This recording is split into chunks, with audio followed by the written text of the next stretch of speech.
Good morning, Malacañang Press Corps and guests. Welcome sa Bangon Marawi Press Briefing. Today we have PCOO Assistant Secretary, Attorney Marie Banal. Rocky, good morning, and members of the Malacañang Press Corps, Happy New Year sa inyo. To give us updates on the Marawi rehabilitation, we have Department of Trade and Industry Secretary Ramon Lopez, and the Housing and Urban Development Coordinating Council Chairperson Eduardo Del Rosario. Ladies and gentlemen, let's welcome. For most people, the new year marks a blank page, a new start in their lives. For us in Task Force Bangon Marawi, we are only adding more pages to what has been a long list of accomplishments that we have achieved together with our local and national government, our cooperative IDPs, and every Filipino and foreign corporations who have contributed to our endeavors. We continue to herald our message throughout last year. Kasama nyo kami sa pagbangon ng Marawi. With that, we are pleased to report our progress. First, the turnover of transitional shelters. That would be, the video would be shown later on by the PIA through the HUD-C chair. An initial of 500 transitional shelters in Barangay Sagonsongan have been turned over to IDP beneficiaries last December 27. Before going into details on this event, let us watch a short video, but that would be introduced later by, of course, the HUD-C. During the ceremony, government agencies showed solidarity by putting up booths around the area. And for the Department of Trade and Industry, mamaya po, i-discuss po ni Secretary Mon Lopez yan.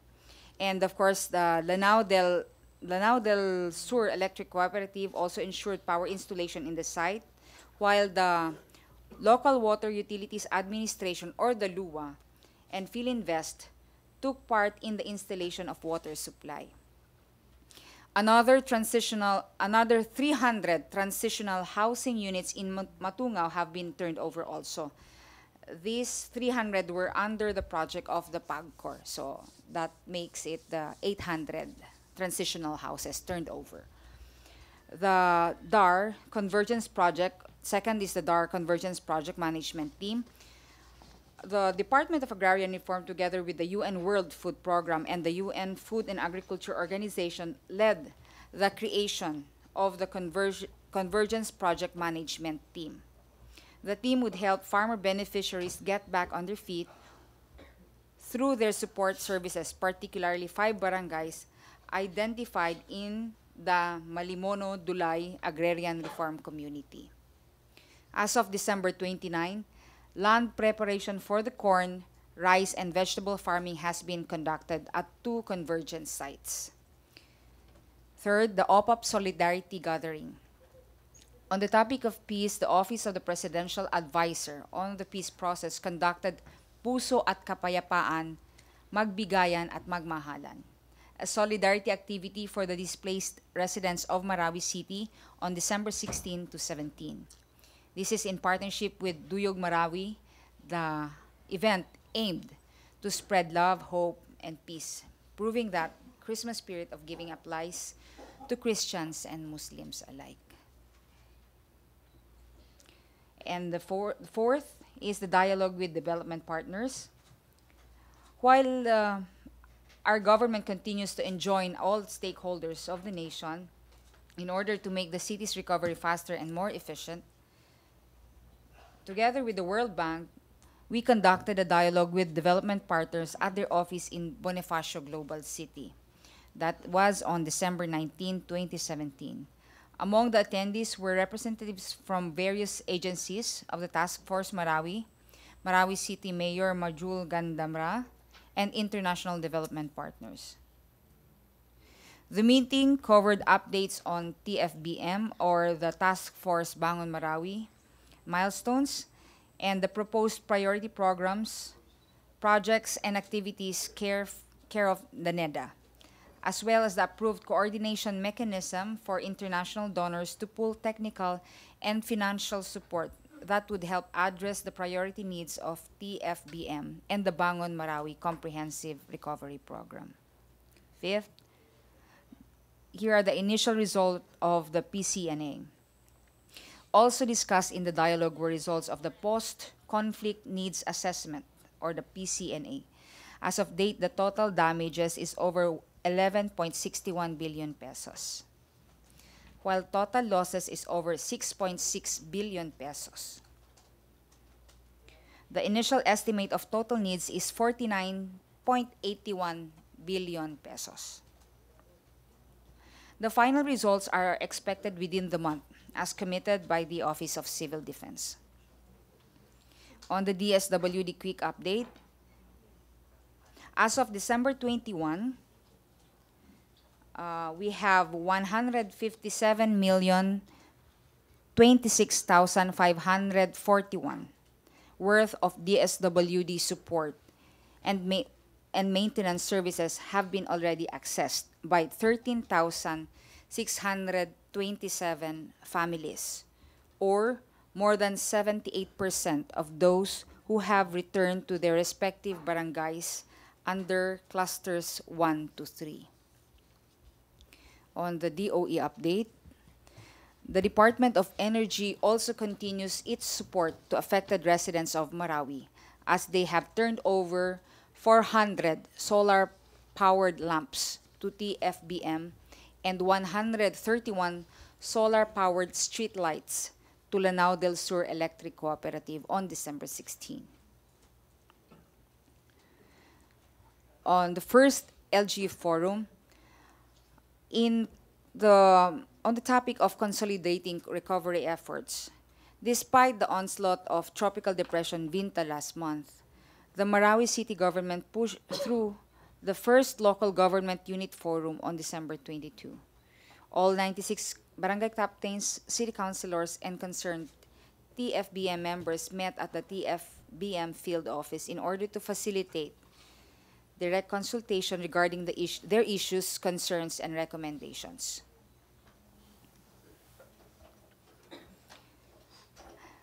And lastly, led by Chair Eduardo Del Rosario himself of TFBM, TFBM conducted a consultative meeting with the ulamas at the Marawi Municipal Hall on December 28. The meeting was an opportunity for the ulamas to raise their concerns on the recovery of their war-torn city.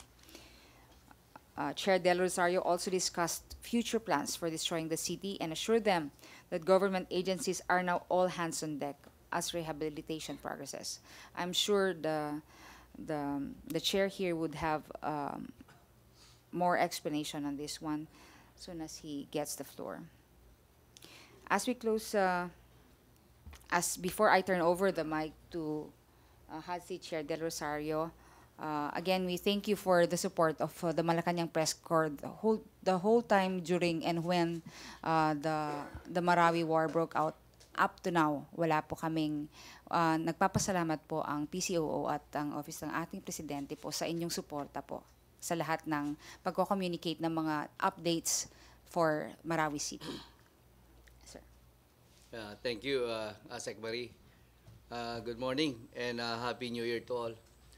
For a start, we will be presenting a video that would show what happened last December 27 when the President should have been be there with us to witness the turnover of the 800 housing units. So we will show the video first, then we can have the Q&A. The video, please.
So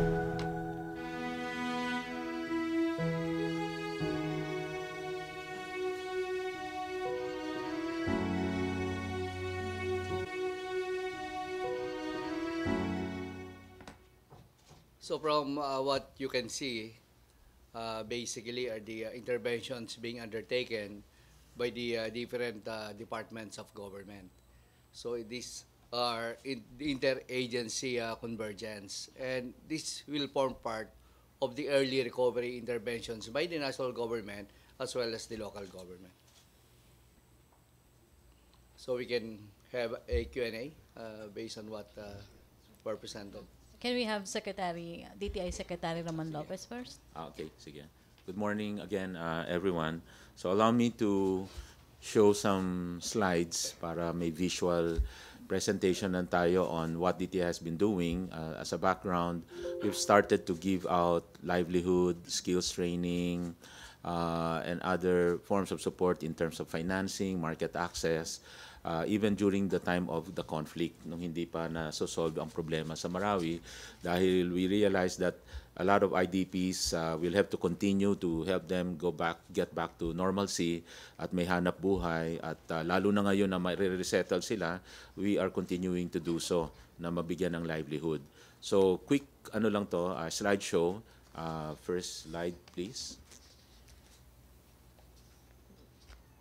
Okay, so summary lang, we can group them into access to livelihood programs which we have been giving. Yung market access, once kasi may produkto na sila, we have to provide saan nila pwedeng ibenta to para talagang may mas mabilis na turnaround dun sa kanilang pinagtrabahuhan, and they can get quick revenues out of the hard work that they've done. And then skills training na tuloy-tuloy na binibigay kasama ng DTI ang TESDA, at access to finance, andyan ng Small Business Corporation, kasama ng mga ibang MFIs, microfinance institutions, na magbibigay ng, ang magandang balita dito na ikikwento rin natin, nakadevelop kami ng program dahil para talaga matulungang makabawi ang mga taga Marawi, zero interest yung loan. From December, actually inumpisahan na po nung December 4 hanggang sa April. At ito'y talagang para talagang hindi na sila mahirapan, no? Subalit loan pa rin yon, pero may grace period at zero interest. Summary lang muna ng rundown lang ng ating mga ginawa na sa livelihood. Ito yung mga initial programs na binigay natin in terms of marami kasing based on research, maraming nangangailangan ng hanap buhay related to garments, manufacturing. So mga sewing machines ang kailangan nila, at saka yung mga tela, pinamili namin ng materyales sila para makagawa sila ng mga malong at mga iba pang mga kasuotan that they can produce nila mismo. So mga sewing machines, immediately about 34, at tapos nun nasundan pa ng another 50 sa pamamagitan ng next chart, sa pamamagitan ng mga donation ng sewing machines mula sa Philippine Business for Social Progress. Ang UNDP nag-donate din ng additional 35 sewing machines nung nasa evacuation centers pa sila. And last week, tulad ng na-report ni Chairman Del Rosario, kasama po tayo sa mga nagbigay pa ng mga ibang livelihood equipment na tinurn over last week lang yun, no? Last week sa Marawi. Parang ang tagal na. Electrical equipment, kasi yung mga iba, yung mga skills nila, pwede silang electrician at ininegosyo kaagad nila yung carpentry, additional sewing machines. At ito yung mga bago nating binibigyan ng livelihood, mga hauling facilities, mga small trucks. Ang tawag nga Kia Bongo. Sounds familiar, no? Drop side truck, may 8 beneficiaries na pang hauling services, negosyo kaagad. Mini rice mill, 2 beneficiary, at saka merong magka-combination, may rice mill at bongo, more beneficiaries there. Meron tayong mga starter kits, additional 200 na nakwento natin kanina on top of what we gave out in terms of garments and dressmaking. Sari-sari store kits, 56 beneficiaries, 40 sari-sari store kits for IDP vendors in Lanao del Norte Evacuation Center. Tinulungan din natin silang makabenta sa mga trade fair tulad ng Diandi Festival sa Iligan City mula September pa ito hanggang October. Ito yung bagong ibibigay natin, nabigay na iba dito, food vending starter, parang mga kiosk, no? So may mga beneficiaries tayo dyan, mga kagawa ng mga delicacies nila, mga karinderya, at mga street food. Employment opportunities, katuwang natin ang Department of Labor and Employment, meron silang programa na tulong pang hanap buhay sa ating disadvantaged displaced workers, TUPAD program, over 2,000 beneficiaries, 2,054, at sa iba-ibang bayan po sa Marawi. Itong EcoZone ay isang program na wino-workout namin with General De Rosario kung saan mag-identify tayo ng isang EcoZone na para makaimbita rin tayo ng mga kumpanya, manufacturing facility na for employment. Kasi hindi naman lahat ay willing or nasa larangan ng pagnenegosyo or interesado sa pagnegosyo. Kailangan din ng trabaho. So, trabaho-negosyo bibigay natin. Dito, mga food processing, agri-processing, woodworking, and all the other manufacturing activities na pwedeng i-locate doon. Pero kailangan mag-prepare tayo ng EcoZone. Kahit gobyerno po ang mag-develop ng EcoZone. And to attract investors, pwede nating pag-usapan na libre yung lease para lang mag-locate sila doon.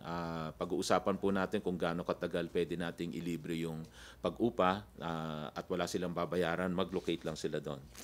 And then a partnership with private sector. For example, we made arrangement now with one company, steel making company, who will be developing yung steel making out of scrap, steel scrap, no? Yung mga scrap na makuha rin natin sa Marawi na mga metal, steel na pwedeng i-recycle at gawing raw material para sa pag-produce ng steel. Yung kausap po natin yung isang kaibigan din natin na nasa steel making, ang Steel Asia. They have over 7 plants around the country. Meron din sila sa Davao. At yun ang gagawin nilang raw material, yung scrap, steel scrap. Next chart. Some quick slideshow lang on yung mga pinamigay na mga starter kits, sewing machines. Okay. Sari-sari store kits. Sige, bilisan lang natin dyan. Ayan, sari-sari store. More sari-sari store kits. Tapos yung on the market access, habang nagkakagulo pa noon at hanggang ngayon tinutuloy ito, so tuloy-tuloy yung price monitoring, nagpadala rin tayong mga rolling stores para magkaroon ng permanent rolling stores. May idea si Asek Gani Makatoman ng DTI kasama natin, magtayo na tayo ng mga commissaries. No? So yung mga ibang lugar sa around Marawi tulad ng Tamparan, Binidayan, Ganasi, Marantao ay nagtayo na ng mga commissaries para gusto kasi ng ating presidente regularly available yung mga basic commodities, hindi magkaroon ng shortage para hindi tumaas ang mga presyo nila. Kaya nagtayo na ng commissaries doon. Nakipag-usap din tayo sa mga manufacturers, ng mga construction companies at para sa mga construction materials, suppliers ng mga construction materials para masustena ang steady supply ng construction materials at hindi magkaroon ng shortage doon. At may agreement kami na hindi sila magtataas doon. In fact, nung kinausap sila, yung presyo ng semento mas mura pa doon kaysa sa Manila. So, and then more market access, pamamagitan ng pagbayad kami na nagbayad ng mga stalls para ma-display yung mga produkto nila sa iba't ibang lugar. Kasama na rin, aside from areas around Marawi, kasama na rin ang Metro Manila, no? So, up to the Noel Bazaar, no, sa World Trade Center, sinagot po natin yung kanilang pwesto para makapagtinda na sila.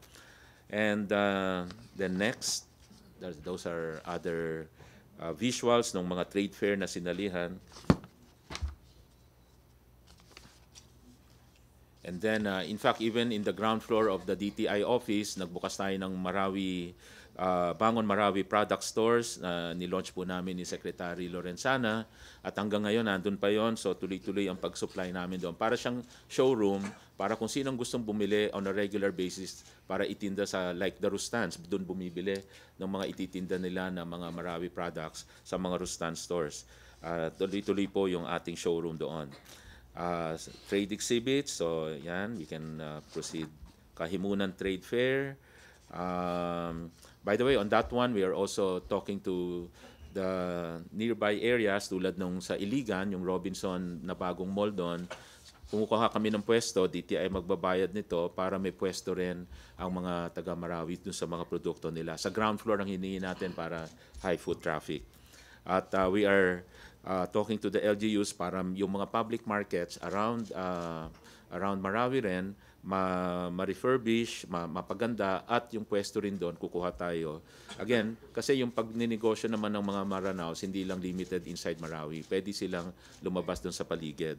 Naka-identify po tayo ng 39 na, of course, yung 39 municipality, gusto po sana natin magkaroon ng palengke bawat municipality. Yun po ang isa sa pinroject natin. At napag-usapan din namin ni General De Rosario na doon sa malapit sa mga resettlement areas ay makapagtayo tayo ng mga shared service facilities. Kasi para hindi nalalayo yung mga nakatira doon, meron ng ininegosyo, meron ng processing plant doon na itatayo. Whether kung ang pananim eventually doon would be calamansi or ibang prutas na kailangan i-process, bibigyan po natin ng equipment. Yun manggagaling sa regular budget po ng DTI sa shared service facility.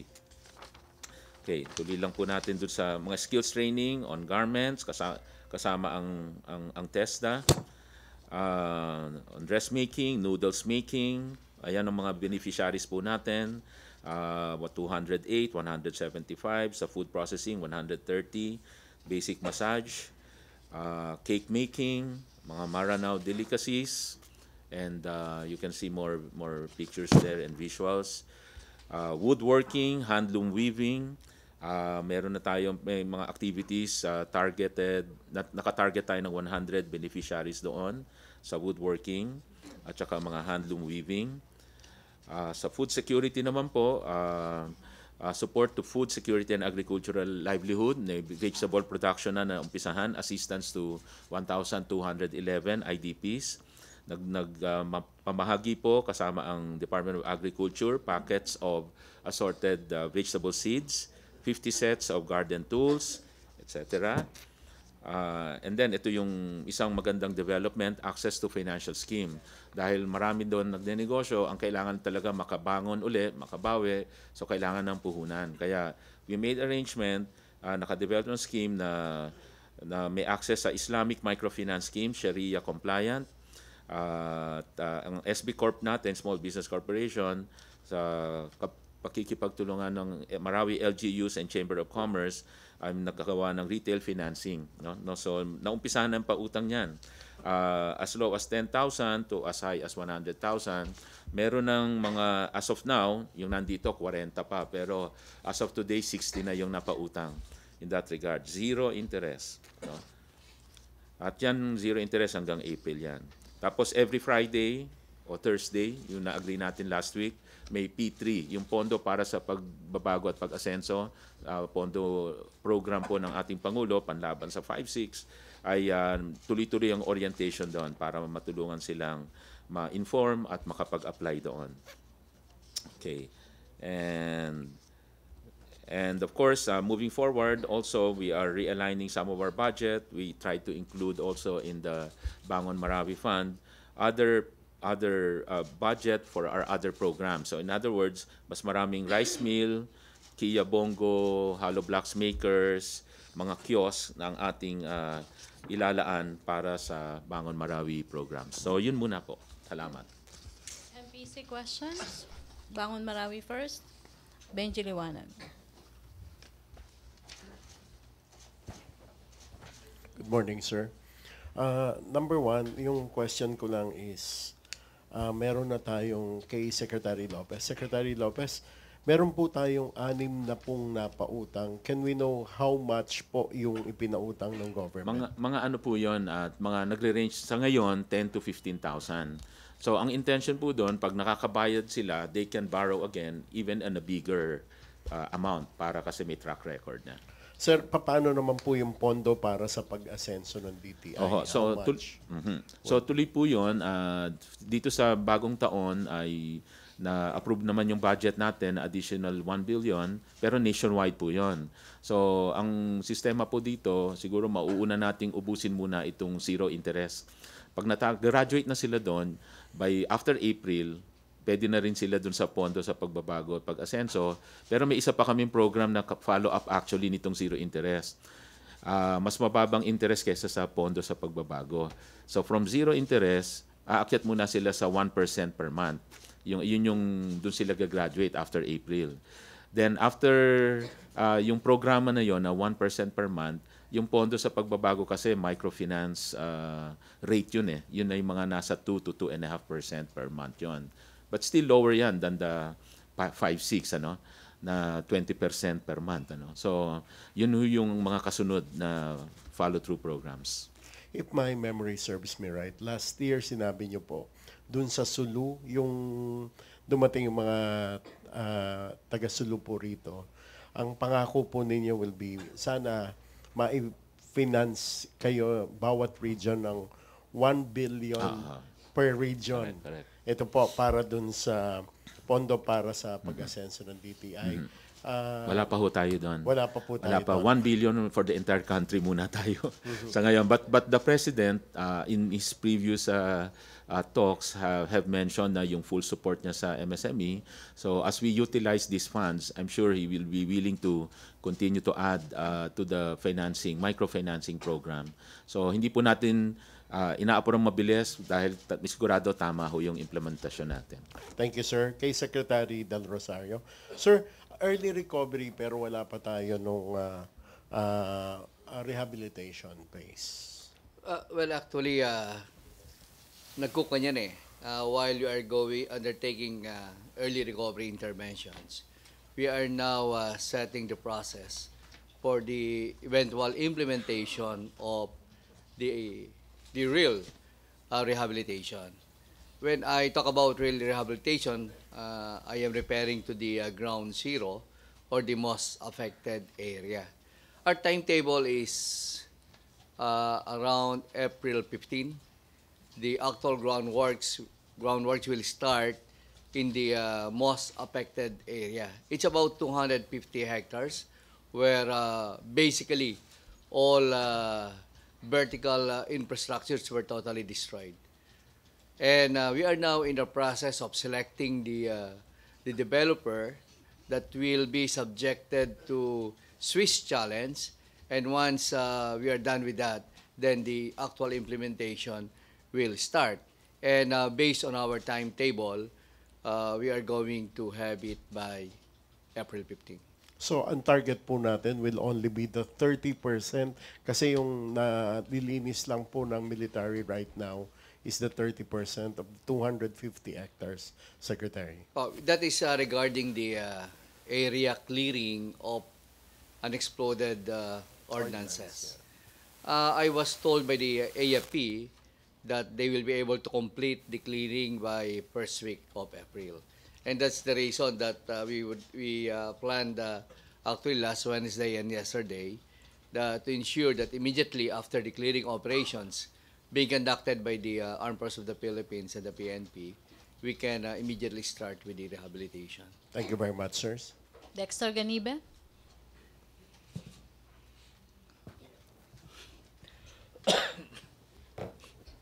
Hi, Sec. Good morning. Sec, may mga natira pa po ba na mga displaced individuals doon sa mga evacuation center? Or nakabalik na lahat sila sa Marawi? From a high of 125 evacuation centers, it is now down to 67 or 68 evacuation centers. And with about 3,500 families. At ito ay tinututukan din ng... They are given priority in the temporary shelter. 70% will come from the evacuation centers and 30% will come from the home-based families who did not opt to stay in evacuation centers. So it's a 70-30 thing so that we can eventually decongest all the evacuation centers. Okay, sir. On another issue, doon sa April 15 na binabanggit nyo, doon pa lang magsisimula yung pagpapatag doon sa mga area na nasira. Debris clearing, yes.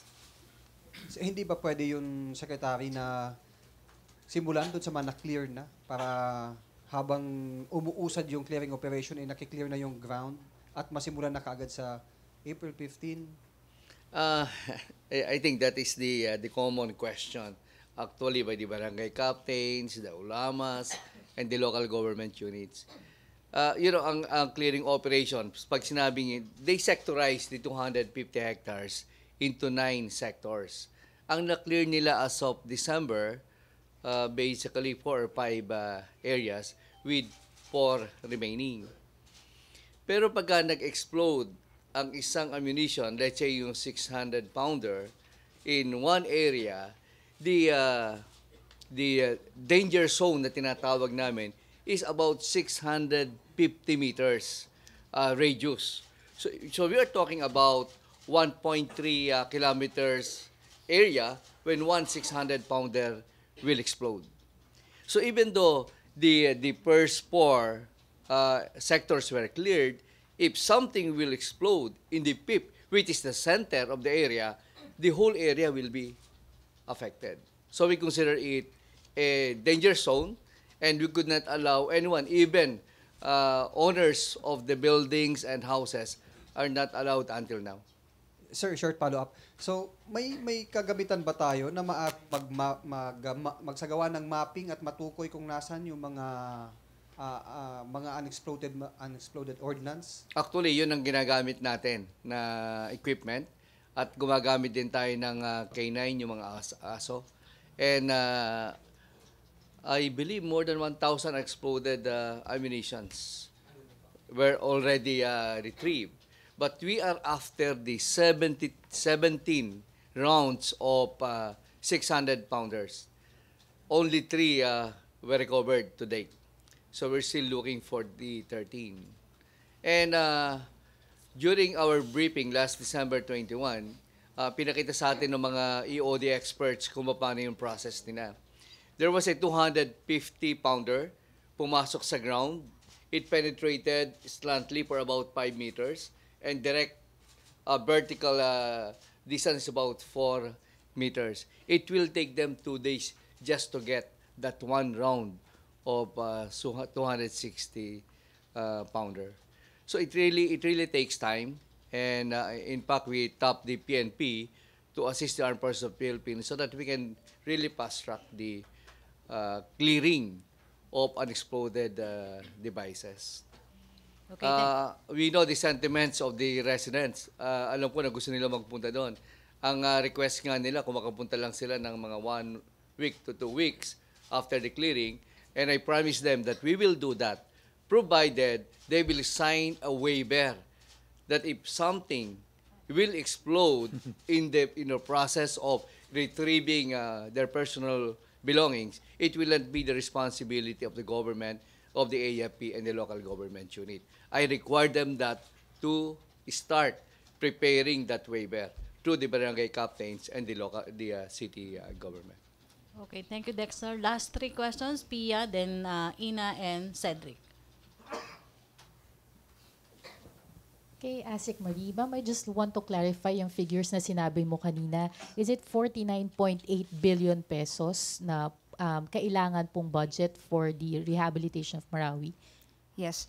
The initial estimate of total needs is 49.81 billion pesos. Total needs. Total needs. Needs, So, yes. so what does that represent, ma'am? That would represent everything. If you wanted to rehabilitate Marawi, housing and everything, all the things that are needed for Marawi to get back. Kasama na po ang infrastructure doon. Yes. Kay Chairman Del Resort. So, I would like to clarify further yung sinabi ni Asek Mariano. Yung result kasi ng post-conflict needs assessment, we are talking about the damages and the losses. Ano yung damages sa infrastructures, pati sa agriculture, sa livelihood, and everything. And then, ano ang opportunity loss? Yun ang pinagsama doon. We call it DALA. Damages and losses, opportunity loss, because of the damages. So it was estimated to be about 17 or 19 billion. 11 plus. The damages is 11.60. 11, and the opportunity loss is 6.6. So it's about 18 billion. But the needs that would repair or rehabilitate the damages and the opportunity loss is 49 billion. But this is just an initial estimate. NEDA is now in the process of coming up with a comprehensive rehabilitation and reconstruction plan. And it will be out on the second week of March. In this CRRP, we call it CRRP, when it comes out, it will now factor in everything that would include the master development plan being envisioned by the city of Marawi and the province of Lanao del Sur. So this is, as he said, as Marie said, it's just initial estimate. So possible, sir, na mas malaki pa yung kailanganing budget? There is a possibility. Okay. Last na lang po kay Secretary Mon Del Rosario. Sir, I'm just curious. Ay, Lopez. Pinagsama.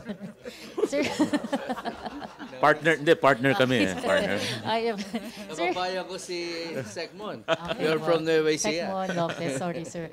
Sir, I'm just curious lang, sir, kung kasama yung mga Marawi families dun sa bibigyan po natin ng 200 pesos na pang-mitigate dun po sa impact ng train.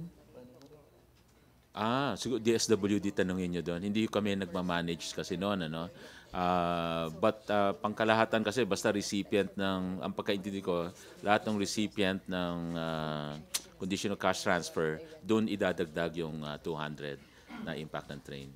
Meron pa po ba tayong extra na pang-mitigate or efforts to mitigate the impact of train specifically for the victims of the Marawi conflict, sir? Wala tayong aside from what you have mentioned, but ang sinasabi nga natin yung impact ng train, actually ang impact niyon is more of positive because nga of the tax exemption of the dominant percentage ng mga wage earners. Yung mga sinasabi nga nasa 21,000 and below per month na income. Imagine yung kanilang 6,000 tax ay hindi na nila babayaran kasi exempted na sila. That's an additional budget for them, additional disposable income or possible savings for them, for their use. Kaya ang impact naman sa presyo, pupunta na tayo sa train ng konti, ay napaka-negligible, very minimal. And just to cut to the chase, in terms of just a concrete example, a price of a canned goods, sardinas, na 14 pesos, 5 lang, 0.05 pesos or 5 centimos lang ang impact ng computation pag isasama mo yung computation ng fuel and also because of the very small percentage ng fuel sa production cost, sa cost of goods sold ng mga produkto. Ang talaga namang meron lang direct hit in terms of prices would be yung directly bibigyan ng excise tax, which is soft drinks and fuel. So yun talaga yun. But all the other products na sa kanilang cost of goods sold or sa production cost nila ay napaka-negligible. So kung 5 centimos lang ang pinag-uusapan, hindi usually ginagalaw ang SRP. At yun na-prove naman natin kahapon nung nag-ikot tayo na kung may mga announcement ba ng mga SRPs. Kasi pag ikaw ay isang manufacturer, may planong mag-increase ng presyo, 30 days before you have to issue a memo to the accounts, to the retailers. At sa ngayon, wala namang nag-i-issue ng mga ganong memo na magbabago sila ng SRP, ng suggested retail price. Maraming salamat po. Secmon Lopez. Okay. Last question on Bangon Marawi, Cedric. Ma'am, sandali, before Cedric, siguro dagdag ko lang yung summary total, no, after yung mga pinesent natin kanina, just to encapsulate it. So yung mga binanggit natin na livelihood program, market access, skills training, and access to finance, nagto-total yung beneficiaries sa ngayon mga 5,118, no? At gusto rin natin banggitin na yung programa po natin, yung mga beneficiaries, hindi lang nakafocus dun sa mga nasa Marawi, kung hindi even yung mga katabing bayan na naapektuhan din ng conflict. Tulad doon ng Ramain, Bayabao, Masyo, na yung mga pamilya doon ay talagang humingi ng tulong dahil sila rin ho ay talagang naapektuhan. So we just want to mention that na ibang bayan sa Lanao Sur kasama ho sa mga beneficiaries natin. Thank you. Morning po. Sir, thank you, sir. Kay Chair Del Rosario po. Sir, yung sa unexploded ordnances, sir, to be clear, ito po ay hindi lang just from the enemy side. Galing din sa government side, itong ordinances po ito. Yes, definitely. Karamihan nga dyan, government side. Dahil ito yung pinapaputok natin coming from the F-50, from the artillery, M203. Yun ang marami, yung mga M203. Yung ganyang kalaki na upon impact, dapat sasabog. Hindi nagputukan yung iba. And even yung sa artillery na 105 and mortars. Pag na-recover ito, sir, ano nang gagawin? Hindi na ito pwedeng gamitin, tama po ba? Ang ginagawa ng armed forces, pinapasabog on-site. Controlled detonation, ang tawag doon. Alright. Sir, hingi lang po ako ng konting details pa, sir, when you mentioned yung ongoing yung selection ng developers para dun sa 250 hectares. Ito po ba, sir, ay parang lump sum yung buong project? Isang developer for the whole? For the 250 hectares na most affected area. Excuse me, iniiwasan kasi natin dito. Just like yung Bangon, di ba? Yung Bangon, nag-order tayo ng Bangon, tapos yung Riles, nung isalpak, hindi compatible. So we do not like that to happen. A very simple na project, Bangon and the Riles, hindi pa compatible.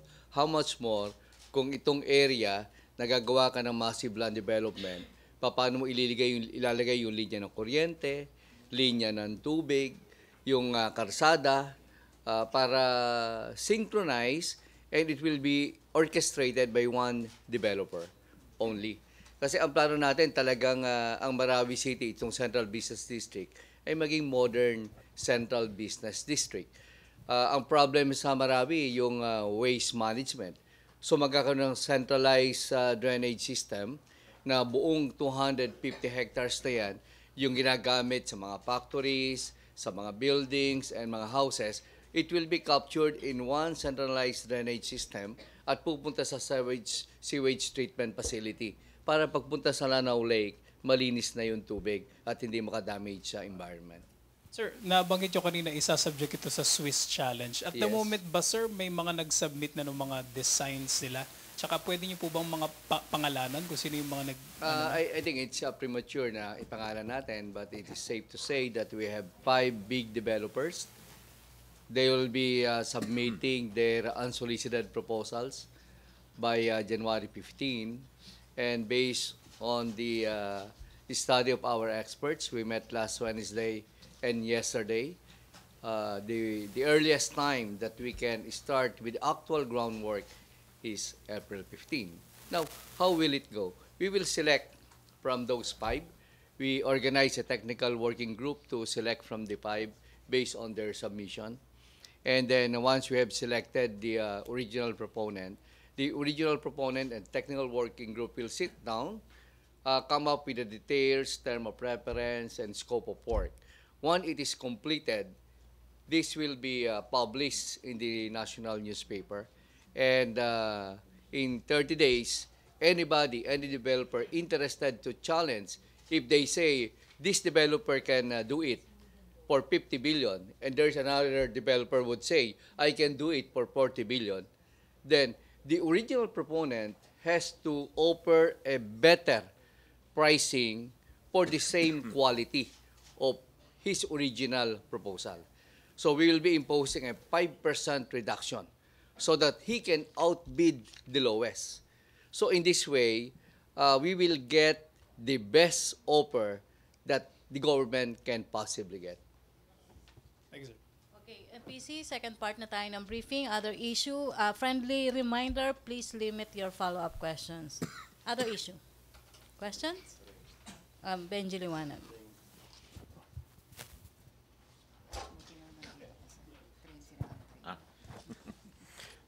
Secretary Lopez on train.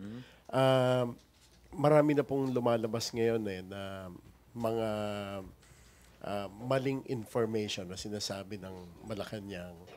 And marami po yung natatakot dahil apektuhan daw dito mga maliliit. Do you have are you going to disseminate as the Secretary of the Trade and Industry, are going to disseminate or more information to the people. Yun naiintindihan po. Tsaka, dun po sa mananamantala ng mga negosyante, ano po ang ipapataw na parusa po para sa kanila? Salamat ho sa tanong, Mr. Benji. Ang ating departamento, actually nag-uusap nga kami nung mga nakaraang linggo hanggang kahapon na we'll be doing a message house para yung communication ay mapaigting pa. Sa dami rin kasi na nagtatanong, which means talagang maraming gustong makaintindi, makaalam. At para maikalat natin na huwag silang mangamba, at sinabi nga natin kanina na walang dahilan para mangamba dahil napakaliit lamang ng epekto nito sa lalo na sa presyo na sinasabing tataasan daw lahat ng presyo, talagang maraming nananakot, no? So kailangang i-clarify natin 'yon. Kaya dun sa mga magsasamantala na magtataas ng kanilang presyo beyond kung pinoproject natin. Kaya nga so hard to imagine kasi 5 centimos lang naman ang impact nito sa isang dilata nga. Sabi nga natin, magtataasan ka pa ba ng more than 5 centavos? O kaya pag tinaasan nila ng let's say 2 pesos, ay doon pupuntahan natin at hingin na explanation. At as to the penalty, ang penalty niyan ay from 20,000 to 1 million sa bawat tindahan, no? Pero ito na nga ang tatanungin ko. Kahit sinong negosyante, based on experience po, hindi ka talaga magtataas ng hanggang may mga kompetensya sa tabi mo. At maraming, among the different brands, kung ikaw ay isang brand, hindi mo rin itataas ng todo-todo. At siguradong hindi ka mabebenta at yung kabila ang mabibili. So, takot din silang magtaasan ng presyo. Kung ikaw ay isang tindahan at katabi ng maraming tindahan, takot ka rin magtaas ng presyo. So, yun din ang ating market force correcting mechanism. Pero tama rin yun, may mapagsamantala, lalo na kung nag-iisang tindahan yan sa isang malayong lugar, yun ho yung ating pupuntahan at yun yung penalty from 20,000 to 1 million pesos. Follow up ko po, yung pong presyo nung yung fair high, humingi na po sila. Magdadagdag po ng 4 pesos dun sa yung ngayon po, kasalukuyan. Makaka-apekto pa rin po ito doon sa maliit. At saka doon po sa taxi fare, gusto rin po nila magdagdag. Opo. Secretary? Opo. So, doon ho, again, sa larangan nito ng LTFRB, so we will leave it up to them. No, they have the template, the computation on anong impact ng fuel na dapat maging transportation. Pero sa aking simpleng pananaw dito bilang consumer, ang epekto niyan should not be more than 8%. Kasi kung titingnan mo kung ako'y may negosyong passenger jeep or taxi, ano bang percent ng fuel sa operations ko? Remember, hindi lang gasolina ang costing. Nandyan din yung maintenance, nandyan din ang paggarahe, spare parts, yung driver. So maraming costing dyan. Yung gasolina is a percentage of total cost. Okay, isa na yon. Anong percentage yon? Ito medyo, kailangan kasi mag-mathematics tayo. Anong percentage yon? Apply mo ngayon yung percentage ng fuel increase. Ang fuel increase ay 7 or 8% lamang. No? Hindi naman lumaki ng sobrang doble yan at because 250 out of 34 pesos sa diesel. It's only a 7 or 8%. You apply the 8% to the percentage of production cost. So kung ako ang tatanungin, i-assume na natin na 100% i-apply natin yung 8%, sabi nga natin, it will be less than 8% yung change ng fuel. I-assume na natin na buong 8% ipapataw. Sa 10 pisong minimum pamasahe or 8 pesos, 10 piso na lang para madali i-multiply. 10 piso na pamasahe, wala pang 80 centavos in effect yung increase. Hindi 1 peso, hindi 2 pesos, hindi 3 pesos or 4 pesos. Less pa doon ng ating So kung i-computein talaga natin, hindi ho dapat tumagpas ng piso yung adjustment. So yun ho anyway, LTFRB po ang magko-compute niyan. Pero yun lang ang mga konsiderasyon. Thank you very much, sir. Okay, Dexter. Last two na tayo. Dexter, then Pia.